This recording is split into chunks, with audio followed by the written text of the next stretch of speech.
Videos ఉన్నప్పుడేమో రోజుకి 4 పెడతానో తెలీదు, 3 పెడతానో తెలీదు, అలా పెట్టేస్తూ ఉంటాను. ఏ వీడియో దొరకనప్పుడు మాత్రం వెతికి వెతికి చూసి అసలు ఏం వీడియో చేయాలో కూడా అర్థం కాని పరిస్థితి వస్తుంది ఒక్కొక్కసారి ఆలోచించినప్పుడేమో చాలా వీడియోస్ చేసేస్తాను.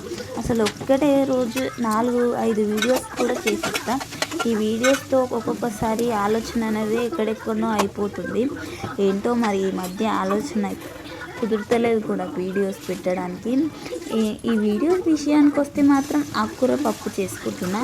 మామూలుగా ఆకుకూర పప్పు అంటే పప్పు నీళ్ళగా చారుగా చేసుకుంటారు, కానీ మామూలుగా ఫ్రై చేసుకోవాలంటే ఇలా ట్రై చేసి చూడండి. చాలా టేస్టీగా ఎమ్మీగా ఫ్రై చేసుకొని మంచిగా పక్కకి ఒక 2-3 మంచి అప్పలు పెట్టుకొని తింటే బాగుంటుంది. చాలా ఇష్టం నాకు మాత్రం.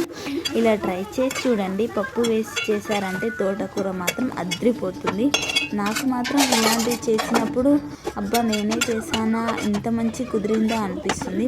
కొన్ని వంటలు అనేది అనుకోకుండానే కుదిరిపోతాయి.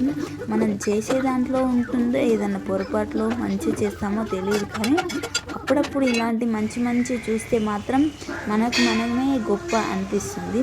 పిల్లల కోసం సపరేట్గా ఉడకపెట్టకుండా అన్నంలోనే నేను ఇలా ఉడకపెడతా. మీరు ఎలా చేస్తారో